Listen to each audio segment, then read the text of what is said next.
শুভ সকাল বন্ধুরা। বুদ্ধ পূর্ণিমা উপলক্ষে গুরুদেব কিছু বক্তব্য রেখেছেন, তাহলে আমরা একটু শুনি। ভারত সেবাশ্রম সংঘ প্রতিষ্ঠা করে গুরু মহারাজ বললেন যে ভারত সেবাশ্রম সংঘ হবে দ্বিতীয় বুদ্ধের সংঘ। বললেন বুদ্ধদেবের দেহ রক্ষার পরে আর কেউ সংঘ কথা চিন্তা করেনি। আমি যে সংঘ তৈরি করলাম, এই সংঘ হবে 2000 বছর থাকবে, বুদ্ধদেব বলেছেন, আর আমার সংঘ থাকবে 4000 বছর। গুরু মহারাজ কথায় কথায় বলতেন যে বুদ্ধের ত্যাগ, যে একজন রাজপুত্র হয়ে বাড়িঘর সব ছেড়ে চলে এসেছিল, সেই তার ত্যাগ অতুলনীয় ত্যাগ, রাজভোগ রাজ ঐশ্বর্য, তার সুন্দরী স্ত্রী ছেলে পুত্র সবকে তারা ত্যাগ করে চলে এসেছিল। তা সেই বুদ্ধের ত্যাগকে সর্বশ্রেষ্ঠ ত্যাগ বলা হয়। তো বলছে বুদ্ধের ত্যাগ শঙ্করের বৈরাগ্য। শঙ্করাচার্য সম্বন্ধে তোমরা জানো, মাত্র 8 বছর বয়সে তিনি বাড়িঘর ছেড়ে চলে এসেছিলেন। সর্বশাস্ত্র জ্ঞান তিনি অর্জন করেছিলেন।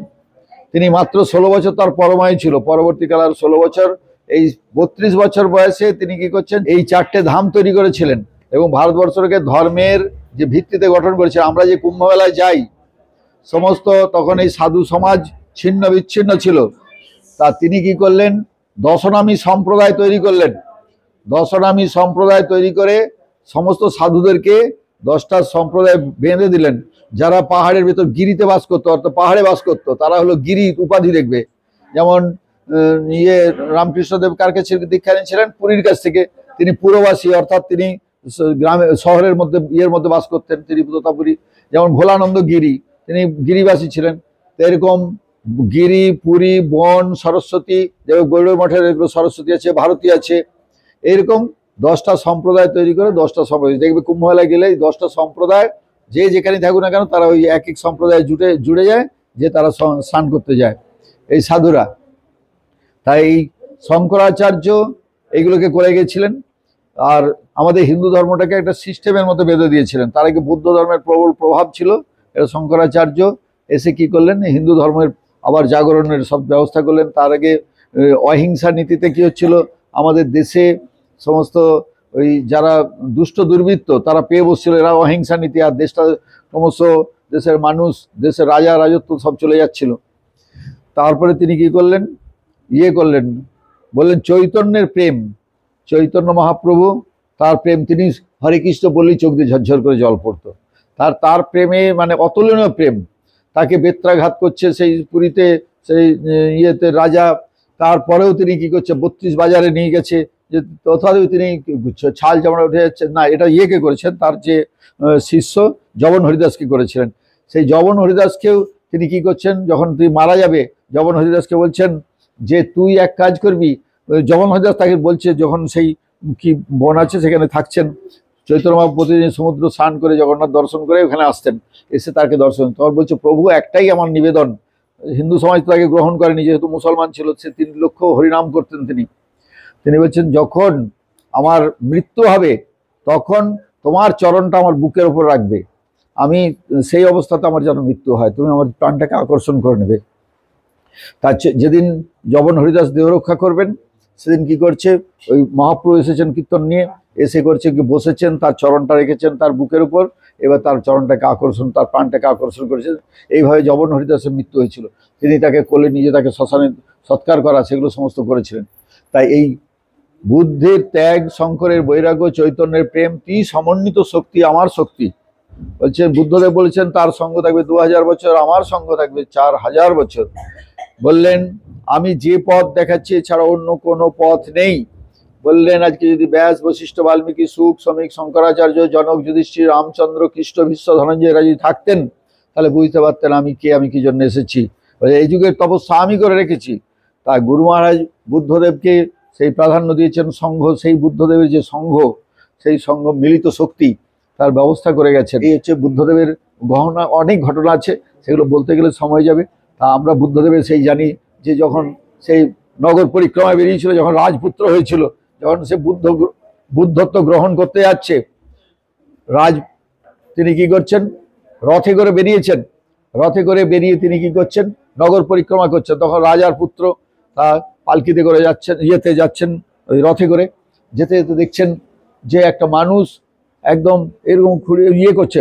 ও একটা মানুষকে কি করছে, চারজনে কাঁধে করে নিয়ে যাচ্ছে আর হরিবোল হরিবোল করতে করতে যাচ্ছে। বলে এই মানুষটার কি হয়েছে, এই মানুষটার কি হয়েছে, এটাকে এরকম কাঁধে করে নিয়ে যাচ্ছে কেন? বলছে এই মানুষটা মারা গেছে। বলে মারা গেছে? বলে সবাই মারা যায়, বয়স হলে পরে একদিন না একদিন সকলে মারা যায়, তখন তাদেরকে এই কাঁধে করে নিয়ে যেয়ে তাদের সৎকার করে। বললো তাই? বললো যে তারপরের দিন আবার বেরিয়েছে, দেখছে একটা মানুষ, বৃদ্ধ মানুষ লাঠি দিয়ে এরকম কুঁজিয়ে হাঁটু হাঁটু চলছে। বলছে এই মানুষটাকে এত এরকম কষ্ট পাচ্ছে কেন? বলছে এই মানুষটা হচ্ছে কি জরাগ্রস্ত হয়েছে। বলছে এই বৃদ্ধ হলে, বয়স হলে পরে প্রত্যেকটা মানুষ এরকম হয়ে যাবে, এরপর তারপর আস্তে আস্তে সে মারা যাবে। বলে এরকম অবস্থা? বললো যে তারপরের দিন বেরিয়েছে, যে দেখছে একটা রোগগ্রস্ত মানুষকে দেখছে, দেখে ভাবছে আরে সে যন্ত্রণায় কষ্ট কাতরাচ্ছে। বলে এই মানুষটাকে? বলে রোগী যন্ত্রণা হয়েছে, মানুষের মধ্যে ব্যাধি আসে। বলে তাই? বললো যে তারপরের দিন বেরিয়েছে, দেখছে নবীন সন্ন্যাসী দুহাত তুলে কীর্তন করতে করতে যাচ্ছে, আনন্দ করতে করতে যাচ্ছে, গেরুয়া কাপড় পরে রয়েছে। বলছে এই মানুষটাকে? বলছে এটা হচ্ছে বাড়ি ঘর সব ছেড়ে দিয়ে চলে এসছে, এক ভগবানের আশ্রয় এসে চলে গেছে, ভগবানকে নিয়ে সর্বদা আনন্দ হচ্ছে, তার সুখ দুঃখ কোনো কিছু বোধ নেই, সে সর্বদা ভগবানের চিন্তা নগ্ন আর সর্বদা আনন্দের মধ্যে ডুবে রয়েছে।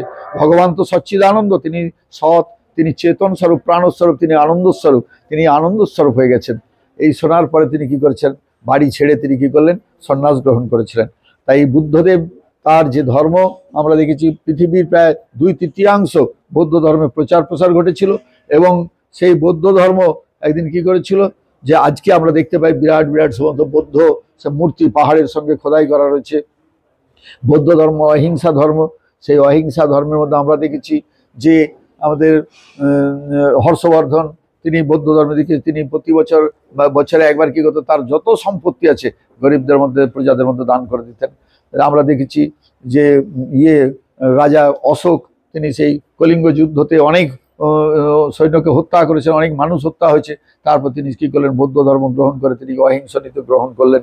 করে আমরা এখনো পর্যন্ত আমাদের ভারতবর্ষের যে অশোক স্তম্ভ যেটা দেখি, সেটাই সেই কলিঙ্গ রাজা তৈরি করেছিল, সেই অশোক স্তম্ভ এখনো পর্যন্ত আমাদের সিম্বল ভারতবর্ষের।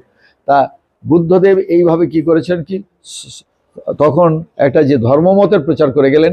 আমরা তারা বৌদ্ধ ধর্মকে আমরা বলেছি, তারা কি করতেন, কাপড় চোপড় কিভাবে পরেন বুদ্ধরা, তারা মানুষ মারা গেলে পারে তখন সেই কাপড়গুলো নোংরা ইয়েতে বাইরে মাটিতে ফেলে দিয়ে চলে আসতো।